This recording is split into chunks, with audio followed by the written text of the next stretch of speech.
The next item of business is First Minister's questions. I intend taking both constituency and general supplementaries after question 2. Members wishing to ask supplementaries, please press the request to speak buttons during question 2. I'll keep a note of members who press and take further supplementaries if we have any time in hand after question 7. Members wishing to ask a supplementary on questions 3 to 7, please press during the relevant question. I call Douglas Ross. Thank you very much, Presiding Officer. After months of worry about what would happen, last night we heard that the train strikes have thankfully been averted. While it's a welcome relief for commuters across Scotland, it should never have taken the 11th hour to secure. So can the First Minister explain why the additional funding and urgency was only found to resolve this now, as world leaders are coming to town for COP26?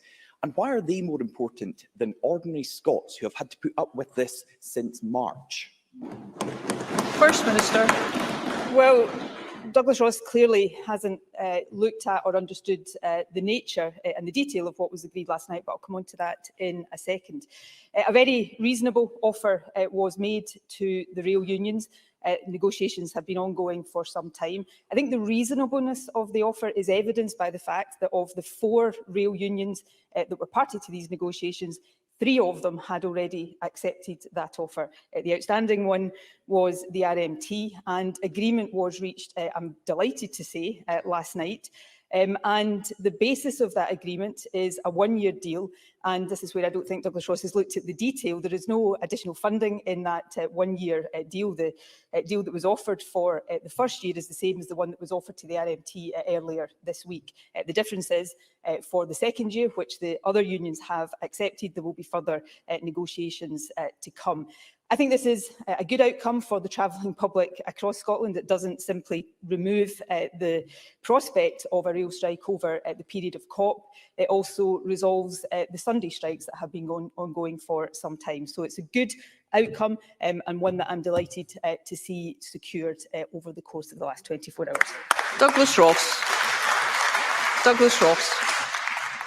Does the First Minister really expect us to believe there was no funding involved in that? Suddenly, the rail unions just suddenly decided to accept it. And I was very clear in my question, and I hope the First Minister might have taken the opportunity to apologise to people across Scotland who have faced this disruption since March. They have been waiting for a resolution for months, and only now, as world leaders are about to come to Glasgow, has this been resolved. But COP26 presents a huge opportunity to tackle climate change. But for working people across Glasgow, it will disrupt their daily lives, even with this RMT strike cancelled. The list of road closures is considerable, and there is massive potential for traffic to grind to a halt. So can I ask the First Minister if she is confident that Glasgow City Council and the Scottish Government have done everything they can to minimise the disruption to commuters and local residents in Glasgow trying to get on with their daily lives? First Minister. Well, firstly, before I come on to the questions relating to COP more substantively, let me finish and conclude on the points relating to rail. In passing, though, it's worth just pointing out that as far as I understand it, and I'll be corrected if I'm wrong here, where Douglas Ross's party is in power south of the border, rail workers are getting no pay increase anywhere near the pay increase that is being offered to rail workers in Scotland. So not for the first time, there is something of an irony. But secondly, and this is where I really would suggest that I would have thought he would have done it before coming to ask these questions today, but given that he clearly didn't, he might want to do it after he's asked these questions. The agreement that was accepted by the RMT last night is virtually identical to the deal that had already been accepted for the other unions for that 1 year. That is the position. It is the same deal that had been on the table at the weekend for the RMT. I am delighted that agreement has been reached because it now does remove the prospect of strikes. And moving on to the issue. Firstly, I think I hope COP is successful in terms of the objective of making real progress towards tackling climate change. All of us should want to see that success over the next 2 weeks. The Scottish Government, working with the UK Government, with the United Nations, with Glasgow City Council, have put in place appropriate contingency measures to ensure the successful logistical operation of COP, and we will not be complacent. Our resilience arrangements are stood up. There will be day-to-day monitoring of all of the different aspects of this, but I am as confident as it is possible to be that those arrangements are appropriate. Of course, it's not a Scottish Government event, it is a United Nations event. The UK Government is the formal host and we are working closely with them. To the people of Glasgow, and I am a resident of the City of Glasgow, I'm a representative of part of the City of Glasgow, there will be disruption and inconvenience over the next 2 weeks, and I know that will be regrettable in many ways, but I think the majority of people in Glasgow understand the importance of the COP26 summit for the future of the planet, and I want to take the opportunity of wishing the United Nations negotiators, the UK COP presidency and everybody attending in that official capacity every success in reaching a deal that does put the future of the planet and generations to come first. Douglas Ross. Let's just start at what the First Minister said in that answer, and crucially what she didn't say. I hate to break it to the First Minister, but you can't be virtually identical. Identical means they are the same. So if they are virtually identical, then they are not the same. And there was clearly a difference for that to be accepted. But what the First Minister didn't say in her first answer or her second answer was sorry. Sorry to the people of Scotland who have been waiting for months for her government to step up and resolve these issues. It has been resolved now, but it should have been resolved far sooner because people have been struggling with these strikes since March. But the First Minister did accept that there will be disruption and inconvenience for people in Glasgow. And there is that real potential for disruption from protest groups at COP26 that risks public safety. Just this morning, Extinction Rebellion said they are planning deliberate disruption with the most impact possible. We all respect the right of protesters to express their views, but we cannot sit back and allow deliberate and dangerous disruption of people's lives. Will the First Minister reassure people across Glasgow that there will be a zero-tolerance approach to protests that disrupt people going to their work, including doctors and nurses and ambulances carrying people in urgent need of medical care? First Minister. Well, firstly, on rail, I think what Douglas Ross is really displaying here, if truth be told, is a real disappointment that the rail strike has been resolved, because he would rather have seen it continue. And he wants to know the detail, again, given that he didn't check the detail before coming into the chamber today. The deals already agreed by the other unions consisted of, for the first year, 2.5% backdated for 2021, a £300 COP26 payment and a rest day working agreement. The deal agreed with the RMT last night consists of 2.5% backdated for 2021, a £300 payment for COP26 and a rest day working agreement. So that sounds to me pretty identical to the one that had already been agreed by 3 of the 4 unions. It's good news for those who travel on our railways. It's good news for the Scottish population, which is probably why Douglas Ross is so deeply irritated by it. And on obviously, it is for Police Scotland to decide the appropriate approach to the policing of demonstrations. The Chief Constable, who I'll be having further discussions with over the course of today and tomorrow around this, has been very clear that there will be a sensitive policing operation that will do everything possible to facilitate appropriate and peaceful protest, but Police Scotland will respond to any protests that seek to break the law and, of course, disrupt people beyond what would be considered reasonable. People do want to come and make their voices heard. I think that is understandable given the importance of the issues under discussion. But I would say to people looking to come to protest in Glasgow, do it peacefully and do it with a recognition that the people of Glasgow are agreeing to host this conference, are suffering some disruption because of that, so don't add to that disruption for them. But let's all get behind those who will be negotiating, I hope, a good outcome for the future of the planet. Douglas Ross. Nicola Sturgeon speaks about disappointment and irritation. If she wants to look for disappointment and irritation, it's commuters who have been putting up with this since March. And we've now had 3 attempts for the First Minister to have some humility and accept that the problems of these strikes have affected people up and down Scotland for months. And would she take the opportunity to recognise the disruption that has caused to people across Scotland, and the fact that it's been resolved at the last minute looks like it's more important for COP26 to be suitably sorted in terms of travel arrangements and not for people across Scotland. But she also mentions the protests that are expected over the next couple of weeks in Glasgow. And there have been suggestions from some public figures, including one of Nicola Sturgeon's own ministers, that some unlawful protest will be tolerated. It's one thing to be frustrated by the lack of action on climate change, but it's another thing entirely to take that frustration and use it to disrupt people's lives. We all want COP26 to be a success. It's not just an opportunity to tackle climate change, it's a once-in-a-generation chance to highlight the best of Glasgow to the rest of the world. It's already been a rocky road getting to this point, from strike threats to hospital appointments being cancelled, to the well-known problems with bin collections and concerns over wider travel disruption. So is the First Minister now fully confident that Glasgow is ready to grasp this opportunity? First Minister.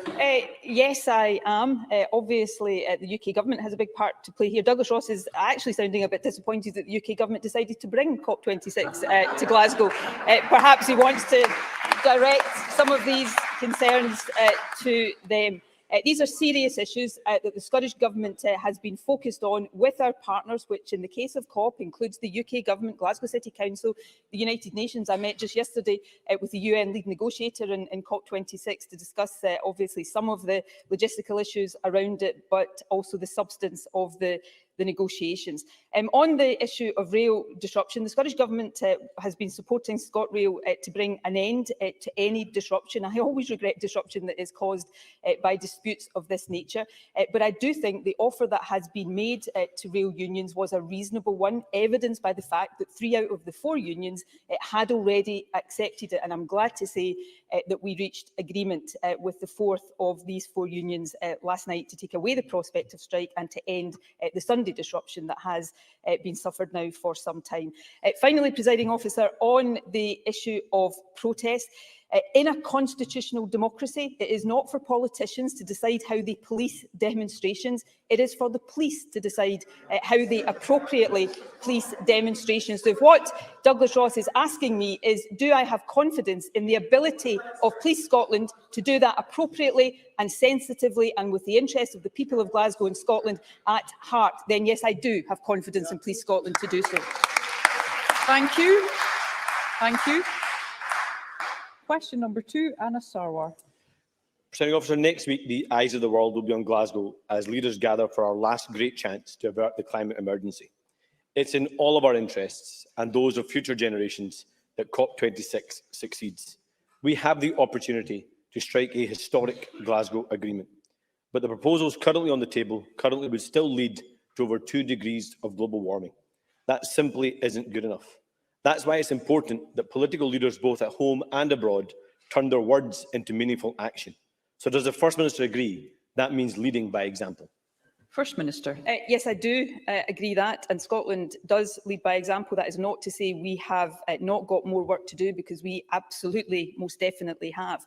But our own statutory climate change targets are consistent, more than consistent indeed, with the Paris Agreement, and therefore that does give us the ability to apply pressure to others. We are not, unfortunately, directly at the negotiating table, but we have a considerable degree of influence, not least through our co-convenership of the Under 2 coalition, bringing city, state, devolved governments together to maximise maximum pressure on these discussions. So yes, we must lead by example. There is a big job of work to do to keep 1.5 degrees alive, which is the aim of the COP26 summit. There is a gap on emissions right now. There is a gap on climate finance, and I know the negotiators are very focused on trying to close that gap as much as possible, and that's what we've got to hope emerges over the period of this summit. Anas Sarwar. Professor, I'll come back to the national record, but let's talk about what it means locally. First Minister, I love Glasgow. It's my home. But frankly, it's been let down by the SNP, who can't even get the basics right. Tons of waste piling up on our streets, fly tipping on the rise, and over 1 million rats. Glasgow deserves better. So while Nicola Sturgeon lectures the world about the global environment, she is turning a blind eye on the environment Glaswegians are living in every single day. Tomorrow, I'll be joining cleansing workers who have been on the front line throughout this pandemic. They have been crying out for months for Nicola Sturgeon to tackle the waste crisis, but they have been repeatedly ignored. So will she join me tomorrow in Glasgow to hear directly from them about the challenges they face every day? First Minister. I know I'll be working hard to make sure the Scottish Government is doing everything to support COSLA and local authorities. I hope to reach an agreement with trade unions to resolve the issues here. That's my job and responsibility. I don't shy away from the problems and the challenges that cities like Glasgow, because Glasgow is not unique here, faces in the times that we live through right now. But nor will I stand here and allow Glasgow, one of the greatest cities in the world, to be talked down for political purposes in the way that Anas Sarwar has disgracefully been doing in recent times. Anas Sarwar. We're going to be talking next week about making history. That was probably a historically out-of-touch answer from the First Minister. She is basically saying to Glaswegians, that's just as good as it gets. And that's frankly not as good as it gets. She talks about talking to people that are world leaders. These are people on the front line leading the fight against the environmental crisis, and she should be taking them much more seriously, because she needs to lead by example. And Nicola Sturgeon's right to say we need credible action, but while she talks about the need for more public transport and to get people out of the cars, her government is cutting hundreds of train services. She lectures the world on the global environment while cutting cleansing budgets and neglecting the local environment. Her SNP government has missed its renewable heating target, missed its gas emissions target 3 years running, and she promised 130,000 green jobs by 2020, but we have just over 21,000. We all want COP26 to be the moment the world comes together to stop a climate catastrophe. So when will Nicola Sturgeon stop talking about the credible action and start delivering it? First Minister. Well, let's take each of these in turn. Renewable heat, where we are seeing an increase in renewable heat. The decline reported yesterday, driven by the reduced output from large biomass systems, as the Energy Saving Trust noted yesterday, actually masked growth in renewable heat output from other technologies, including and in particular from heat pumps. Take greenhouse gas emissions in Scotland. We have decarbonised as a country in recent years faster than any G20 country. We've reduced emissions by 51.5%. Yes, our target said that should have been 55%, which is why we're publishing a catch-up plan, which the law requires us to do. We've decarbonised greater and faster than most other countries in the world. That's why we lead by example. In terms of rail services, there has been a consultation. ScotRail are now looking, of course, at all the responses to that consultation to make sure we've got rail services fit for the future. And it's this government, I'm proud to say, because Labour, when they were in government, didn't even allow us to have the powers to do it, that is going to renationalise Scotland's railways to make them fit for the future. Thank you. We'll now take supplementary questions, and I call Jim Fairley. Thank you, Presiding Officer. In 2014, we were told that the people in Scotland benefit from the UK's influence on the world stage. Yet, under Westminster's control, decisions are constantly taken that affect our lives, but without any serious consideration to the interests of the Scottish people. The latest example is the New Zealand trade deal. Can I ask the First Minister for her assessment of the possible effects this agreement will have on our farming industry and on the wider Scottish economy? First Minister.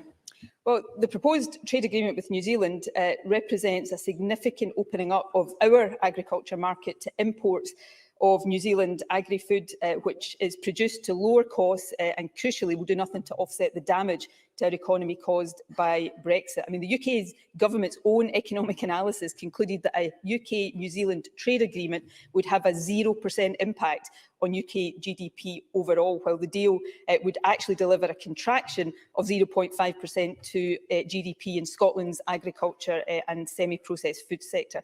So we were not involved in these negotiations, but this proposed deal is evidence that when it comes to negotiating these trade deals, Scotland's interests are nowhere on the radar of the UK government, and it is utterly disgraceful and yet another downside implication of the Brexit disaster.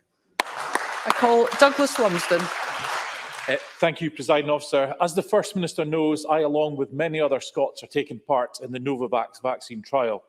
It's now over 2 weeks since trialists in other parts of the United Kingdom have been contacted and offered an alternative vaccine but in Scotland there has been silence. Can I ask the First Minister whether the Scottish Government will follow the UK Government in offering trial participants 2 doses of an alternative vaccine? This would give them clarity and peace of mind that they are appropriately protected. First Minister. Discussions are ongoing on that matter. We have absolutely made clear that there will be no disadvantage to those who took part in vaccine trials. We're deeply grateful to those who did so. I know the Health Secretary is having discussions with the Secretary of State and the Chief Medical Officer later today, and of course we'll update Parliament as soon as possible. Jackie Baillie. A 94-year-old woman in my constituency had to cancel her booster vaccination appointment because she caught COVID. Thankfully, she is now recovered, but the family have been trying to rebook online and on the telephone with the NHS Informed Booking Service. They tried over 3 days, phoning several times a day. The operator told her yesterday that the system was down. It's been down all week and they don't know when it's going to be fixed. So when the First Minister was telling everybody to phone NHS Inform this week to get an appointment, the system wasn't functioning. Can she tell us when it will be fixed? First Minister. It is resolved, as I understand it now. There was a problem with it. If Jackie Baillie wants to send the Health Secretary details of a particular constituent, we can be in touch to make sure that they have what they need to rebook the appointment. There will be issues like that from time to time. They are regrettable. We fix them as quickly as possible. But as of yesterday, almost 600,000 booster vaccinations had happened across Scotland. Every day, there are thousands of booster vaccinations taking place, and that is to the great credit of everybody administering the scheme across the country. Paul McLennan.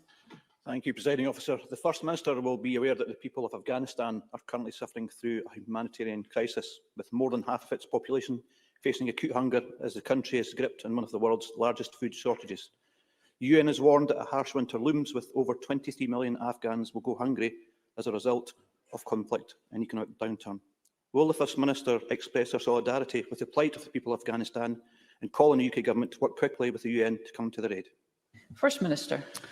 Yes, indeed. I'm sure all of us would want to express once again our solidarity with the people of Afghanistan. The Scottish Government has announced humanitarian funding through our own humanitarian emergency fund. We did that just last month. We're also welcoming people from Afghanistan and helping give them refuge here. So I think we all want to do everything possible to help, and the Scottish Government is absolutely focused on making sure we do that. Liam Kerr. Thank you, Presiding Officer. Aberdeen City Council is £6 million out of pocket as the Scottish Government has not paid vital COVID grants from over a year ago. Now, ministers have pushed back the date for payment on 3 separate occasions. So when will Aberdeen Council get the money due? First Minister. Councils are getting every penny that they are due. I'll look into the particular issue of the timing of payments to Aberdeen City Council and write to the member. But councils have had tens of millions of pounds of COVID funding, and they get, as I say, every penny they are entitled to. Paul O'Kane. Last week, one of my constituents, Ms Cooper from Bishop Briggs, went to get her COVID-19 booster vaccine. She arrived on time for her appointment, but the vaccination centre had no available disabled parking, no managed queuing and no seating for waiting patients. Ms Cooper, who is 83, has dementia, diabetes and reduced mobility, and was made to wait for an hour and a half outside in the cold and rain. Ms Cooper's daughter now tells me that her mother is afraid to go for any future vaccination. Ms Cooper's not alone. My inbox and inboxes of colleagues are full of similar cases. With the elderly forced to wait in such conditions, it is turning people off from getting their vaccination at a time when it is more needed than ever. What is the First Minister doing to ensure that our elderly and most vulnerable citizens are vaccinated quickly, safely, and that nobody's mother or father has to wait for hours in inclement weather, which I am sure she will agree is unacceptable? First Minister. Well, I know the Health Secretary has raised with NHS board chairs the issues around people having to queue or having to wait for appointments, and it is really important that that doesn't happen. So obviously I would accept that what has been recounted there is not acceptable for any elderly person, but I do think it's also important to recognise the huge success of the vaccination programme, including the booster campaign that is underway right now, literally as we speak. There are thousands and thousands and thousands of people being vaccinated with booster JAGs, and that is a good thing because it is a vital part of our protection over this winter period. Health boards are working hard on that, vaccinators are working hard on that, and the Scottish Government is doing everything and will continue to do everything to support that programme. Christine Graham. Thank you, Presiding Officer. First Minister, NHS Borders are currently sending out booster vaccination invitations. Can the First Minister confirm to my constituents that if you're registered with a Borders GP, that even if you've had one or both vaccinations in England, for example, then you will be notified of this appointment by NHS Borders? First Minister. Yes, that is the case. The appointment notification will be through the NHS in the Borders. Obviously, anybody who doesn't receive their notification when they believe they should have done, the processes that are there allow them to check what and if there is a problem with that. Pam Gossel. Sorry, Presiding Officer. A recent report revealed that 53% of surveyed university staff showed portable signs of depression, and that 1 in 5 academics were working at least 2 extra days per week.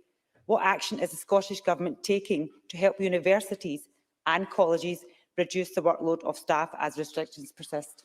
First Minister. Well, we recognise there's been a mental health impact on many people in different sectors across the country. We are taking steps in a range of ways to improve mental health provision. Obviously, first and foremost, it is for universities and colleges to make sure that they are looking after the well-being of their own staff. And through the discussions we have with the sector about funding and other support, we will, as we will do in all sectors, make sure that mental health issues are properly catered for. Question number 3, Rachel Hamilton. To ask the First Minister, in light of COP26, what action the Scottish Government is taking to showcase the role that Scottish agriculture can play in reducing carbon emissions. First Minister. Well, firstly, I'm sure Rachel Hamilton will join me in welcoming the announcement this morning by the Rural Affairs Secretary of a national test programme of measures to kickstart action by farmers and crofters to reduce their carbon emissions. The Rural Affairs Secretary also announced yesterday that the Agri-Environment Climate Scheme will reopen for funding in 2022 to support the ambition of doubling the amount of land under organic management. We've also published a consultation building on key themes from the farmer-led groups, which will help to inform future work. I also hope Rachel Hamilton will have noticed what we are not doing here in Scotland. We won't be selling out Scotland's farmers and food producers in trade agreements which threaten to undermine standards and prices. We won't be cutting the level of payments that our farmers receive, and we will fight UK Tory plans to treat agriculture payments as subsidies, unlike any other jurisdiction in the world, which further undermines the potential support available for farmers and crofters in Scotland for producing food. Rachel Hamilton. Presiding Officer, Rishi Sunak's budget yesterday delivers for Scottish farmers and crofters, providing an additional £1.9 billion, which will be beneficial in fighting climate change. We also welcome the Scottish Government's commitment for further AICS funding, a long-standing Conservative demand. But farmers require urgency on the detail of that extended funding. Scottish agriculture has some of the most environmentally friendly practices in the world, yet there are concerns from livestock producers that the industry will be used as a scapegoat. Has the Scottish Government ever considered allocating funding to accelerate the reduction of cattle numbers? Yes or no, First Minister? First Minister. I think our agriculture sector is being used as a scapegoat, but not by this government. It's been used as a scapegoat by the UK government and frankly betrayed and let down by the UK government. We know that agriculture is an emitter of greenhouse gases. It must play its role in us meeting our net zero target, but we will do that in a way that supports the sector appropriately to do that. And we will not shortchange the sector in the way that the UK government has. Thank you. Thank you. Question number 4, Kenneth Gibson. Thank you, Presiding Officer. To ask the First Minister what the Scottish Government's response is to the UK budget. First Minister. Well, there are aspects of the UK government, of course, that we welcome, but there is also much to be disappointed in the UK government. It does not do nearly enough to address the cost of living crisis that many individuals and families across the country are facing, and it will leave the Scottish Government with less resources in every year of the spending review than we have at our disposal in this year. So it results in considerable challenges for the Scottish Government, but of course we will set out our own budget plans shortly. Kenneth Gibson. I thank the First Minister for that answer. Millions face a squeeze on living standards over the coming year. While the Chancellor cut taxes on bank profits, he failed to introduce measures to help households already struggling with rising prices on food and fuel. The tax burden is now at its greatest since the 1950s, with national insurance contributions raised and personal income tax allowances frozen. cutting people's disposable incomes. Does the First Minister agree with Paul Johnson, Director, Institute of Fiscal Studies, that this is actually awful? Yet more years of real incomes barely growing, high inflation, rising taxes, poor growth keeping living standards virtually stagnant for another half-decade, anti-poverty charity Z2K, that there's absolutely nothing in this budget for the 3 million plus whose disability, illness or caring responsibilities mean they can't work and will be hard this winter? And does she further agree that this budget is a failure in terms of delivering equality, fairness and improving the lives of people in Scotland? Could you please hold on for 1 minute, please? Sorry. That was an exceptionally long question, but I will decide whether or not we will hear your exceptionally long question. I'd be grateful if the First Minister has heard enough to respond to that. I would ask members to bear in mind there is a great deal of interest in this session. I'd like to get in as many members as possible. First Minister. Well, I suspect I know why the Tories didn't want to hear Kenny Gibson's question, that because there were some deeply uncomfortable truths in it for them. When I gave my initial answer to Mr Gibson, there was laughter from the benches of the Conservatives when I said that we would have less money in every year of the spending review than we do have in this year. Let me just give the detail of that, Presiding Officer. Between this year and next year, Scotland's resource budget is being cut by 7.1% in real terms. The equivalent reduction for our capital budget is 9.7%. in real terms. So that's the reality, and I'm not surprised the Tories don't like it. First Minister, if you could just give me 1 second. I would very much like to hear the First Minister, and I would be grateful if colleagues could desist from commenting from a sedentary position. Thank you. And two final points, Presiding Officer, that I suspect the Conservatives will also not want to hear. It is the case that on the issue of living standards, the Director of the Institute for Fiscal Studies said yesterday about the budget, this is actually awful. More years of real incomes barely growing, high inflation, rising taxes, poor growth, keeping living standards virtually stagnant for another half-decade.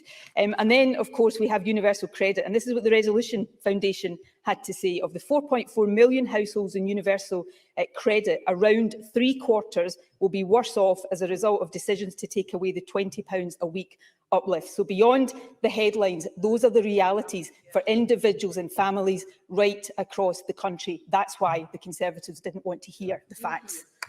I call Liz Smith. Thank you. Could I ask the First Minister what the Scottish Government's reaction is to yesterday's call from the Scottish Tourism Alliance to extend the period of business rates relief in retail, hospitality and leisure on a similar basis to that was announced by the Chancellor yesterday? First Minister. Well, of course, we already had extended 100% rates relief when the Chancellor didn't do it for other parts of the UK. There is 100% rates relief already in place in this financial year. We will bring forward our budget in due course for scrutiny by this Parliament, and I can give a guarantee that we will be fair to the retail sector, as we have been, in a way that the UK Government over recent months has not. Maggie Chapman. Thank you, Presiding Officer. Can I ask the First Minister what her reaction is to the aviation cut in yesterday's announcement? What demand management can we put in place to ensure it does not encourage climate polluting frequent flying within the UK? First Minister. Well, I think it was the wrong choice a few days from COP26 starting, when all of us have an obligation to think about how we contribute to reaching net zero and saving the planet, that the Chancellor chose to make that cut in aviation duty. It's not a choice this government would have made, but it is for them to defend that in the months to come. Thank you. Question number 5, Pauline McNeill. To ask the First Minister what the Scottish Government anticipates the impact of COP26 will be on Glasgow's healthcare services. First Minister. Well, the Scottish Government is working very closely with NHS Greater Glasgow and Clyde. We have been doing so for some months to plan and prepare for COP26. Information from previous COP summits tells us that the impact on routine health services is not substantial. However, we are not complacent, and we also recognise the risks associated with hosting COP during the pandemic. We've been working, therefore, with the UN, the UK Government, Glasgow City Council and Public Health Scotland and others to put in place measures to mitigate these risks and the potential impact on the NHS and other public services. Arrangements are in place to closely monitor COVID cases and respond swiftly and appropriately to any increase in cases in order to minimise impact on healthcare services. Polly McNeill. So, like the First Minister, I'd like to recognise the hard work that has been done by our health services, but I hope you might share my concern. The Health Board papers this week in Greater Glasgow and Clyde said that no specific provision has been made for additional inpatient capacity during COP26. And I'd hope the First Minister will note that it isn't really comparable to the G7 summit, because there will be around 14,000 delegates a day at COP, and the activist march on the 6th of November has been licensed for up to 100,000 people. So it's obvious that given that COVID cases are high and hospitals are already overwhelmed, that there's likely to be an increase in inpatient numbers. In light of this, can the First Minister today or at some other time tell me what will be the receiving hospital for COP26, and will that particular hospital have additional capacity? And finally, the First Minister, I'm sure, does have an interest in her own constituency, insofar as I hope that she could tell me that there will be safe and guaranteed routes to accident and emergency, not just for ambulances, but for the general public who will need to attend A&E during COP26. And I hope that she could give me whatever assurance that she can, that she will be mindful of the need to constantly ensure that these safe routes to accident and emergency in our hospitals is provided. First Minister. On that last point, which is, of course, extremely important, all of that is factored into the transport plans that are in place, as people would expect it to be. On the broader question, Polly McNeill mentioned G7. I know Greater Glasgow and Clyde have been looking at previous COP summits to try to assess the likely impact on routine healthcare. I think it is important to recognise, though, that previous COP summits have not taken place amidst a pandemic, so there may be a different impact here. There's a number of contingency arrangements in place. Both I and the Health Secretary have been looking closely at the contingency arrangements that Glasgow Health Board have in place. So there is substantial on-site health provision to try to reduce the impact on hospitals. In Glasgow, Greater Glasgow and Clyde Health Board is increasing the staffing that will be in place during the summit. And of course, the hospitals that will receive patients will depend on the nature of why patients are being admitted to hospital, and of course the profile of impact across the city. So there are substantial contingency arrangements in place, and I hope that gives some reassurance to Polly McNeill and the Chamber. Sandesh Gulhani. Thank you. With significant road closures and ill-timed roadworks all across Glasgow, what provisions have been put in place to allow hard-working NHS staff to get to work? First Minister. The transport plans that are in place take account of all of these things. They have been communicated to people in Glasgow over quite a significant period now, so that people can make arrangements. It is vital that those who work in our health service get to work, and that has been part of the consideration as these plans have been put in place. Question number 6, Mark Ruskell. Thank you. To ask the First Minister what the Scottish Government will be doing to amplify the voices of the Global South at COP26. First Minister. We have committed to ensuring that our programme for COP26 is inclusive and that we work to amplify the voices of those who too often are not heard, including through the Glasgow Climate Dialogues, to learn, listen, engage on the key issues for those from the Global South. We want people to be at the heart of decision making in Scotland and at COP, which is why we also supported the Global Citizens Assembly to bring lived experiences of global citizens directly to COP.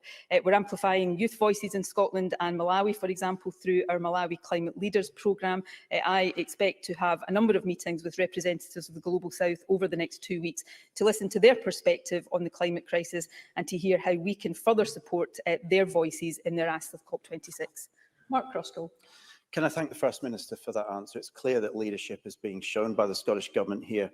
But the Global South have been clear that a just transition away from fossil fuels, which leaves nobody behind, must also be a priority at this COP. And let's look at what other small nations of around 5 million people are doing, using their full powers over energy. New Zealand, Denmark, Ireland, Costa Rica, are all moving on from the era of oil and gas. The case for independence rests on Scotland proudly joining them as a world leader in this real just transition. Does the First Minister agree? First Minister. Yes, we're all in a transition away from oil and gas, and as I said earlier this week, we have to accelerate that transition as far as possible. That's why, for example, the Scottish Government has commissioned new research to look in detail at how we can do that and how quickly we can do that. We've got to build up the alternatives. We've got to do that as quickly as possible, but crucially, we've got to support those who work in oil and gas transition into the jobs of the future. So the Scottish Government is very focused on doing that and to make sure that the just transition is one that is fast enough in the interests of the planet. Karen Adam. Thank you, Presiding Officer. At the most recent International Development CPG meeting, we discussed those people who are the most disproportionately affected by climate change in the Global South, such as young people, women and the marginalised.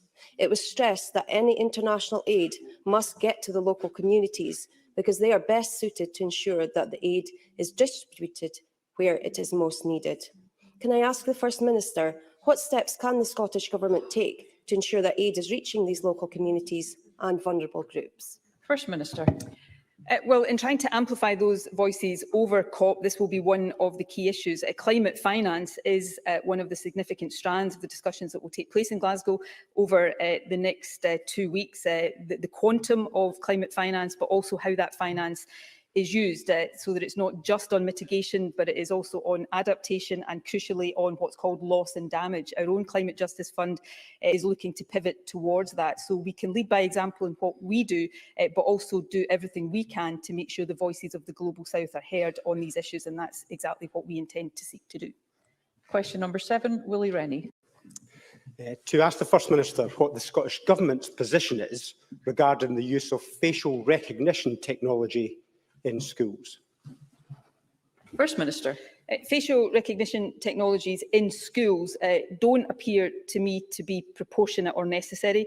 That said, as Willie Rennie will be aware, the introduction of biometric identification systems is a matter for local authorities and schools.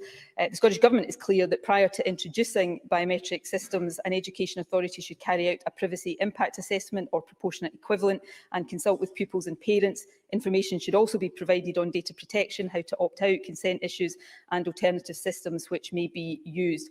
Schools and local authorities will also pay due attention to the Information Commissioner's Office requirements that organisations using facial recognition technology should comply with data protection law before, during and after its use. Willie Rennie. The subtle change of tone from the First Minister is mildly welcome, but I'm afraid she's not doing enough on this because it's about children's rights. And she doesn't seem to be that bothered about it. The United Kingdom Information Commissioner has called a halt to the scheme in North Ayrshire, but it should never have got this far. The SNP government previously opposed the Scottish Biometrics Commissioner having a role in health and education. If the First Minister won't intervene on facial recognition, will she at least now support the expansion of the remit of the Biometrics Commissioner so that he can intervene? First Minister.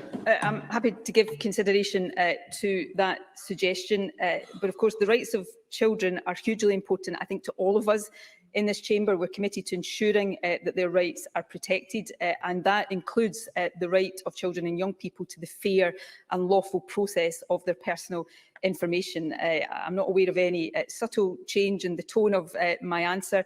What I set out in my answer is important. It recognises the role of local authorities when we're talking about schools, but also sets out the requirements that local authorities need to pay heed to. I think that's the appropriate way to deal with what I accept is a difficult and sensitive issue.